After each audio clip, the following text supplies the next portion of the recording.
இறந்துட்டாரு சார். அவரோட இறப்பு சான்றிதழையும் வச்சாச்சு. வச்சதுக்கு அப்புறம் இந்த மாதிரி அலக்கழிக்கிறாங்க அப்படின்னு தான் நான் உங்கள்கிட்ட சொல்றேன். நீங்க வந்து போன்ல தொடர்பு சொன்னீங்க, அதுக்கப்புறம் தான் நிராகரிச்சாரு. அதுக்கப்புறம் நிராகரிச்சாரு சார், நிராகரிச்சிருக்காங்க சார்.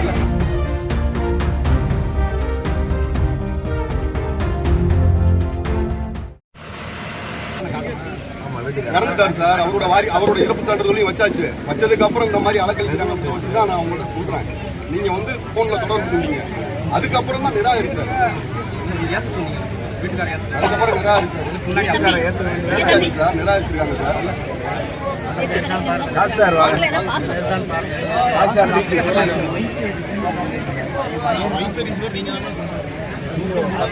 இல்லை அப்படின்னு அவர் நாங்கள் கேட்குற ஆவணம் சமர்ப்பிச்சு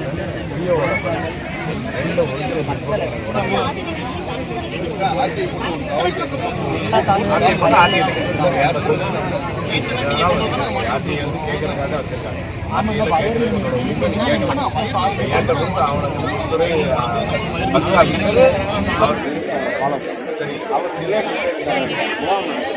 முகாம் நடக்கிறப்ப டிடி தாசில்தார் ஒரு இடம் போவோம். அதனால் இருந்து உங்களுக்கு டவுன் நீ என்ன சப்மிட் சுகாதாரம் இல்லாத, அதாவது குழந்தை இறந்துட்டாங்க சார். ஒரு குடும்பத்தை உருவாக்குறாங்க, போலியான ஒரு ஆவணம் உருவாக்குற மாதிரி. அதாவது இறந்தவரோட கணவரோட இறந்த இறப்பு வைன்றாங்க, குழந்தையோட ஆவணத்தை நினைக்கின்றாங்க.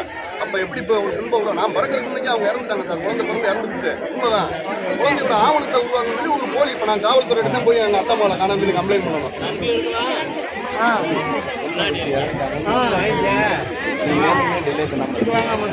காரணம் வந்து வேணுமே உண்மையாக வந்து நம்மளோட பதிலே தெரியுது தம்பி.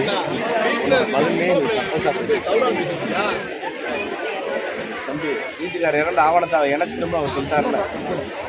இணைச்சிட்டோம்னு அவர் சொல்றாரு. எங்க இணைச்சிங்க கேளுங்க. அந்த ஆவணத்தை முன்னாடி தான் சொல்றாரு.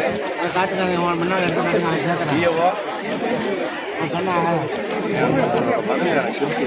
அவர் சில ஆவணங்கள் இல்லாமல் இருக்கலாம். கேட்க ரிஜெக்ட் பண்றதுல ரெண்டுக்கும் அர்த்தம் எனக்கும் தெரியும். அர்த்தம் எனக்கு கோர்ட்டோட நான் உன்கிட்ட பேசணுங்க. அதுக்கு பின்னாடி வச்சிட்டோம்ன்றேன், இப்போ வைக்கலன்றேன்.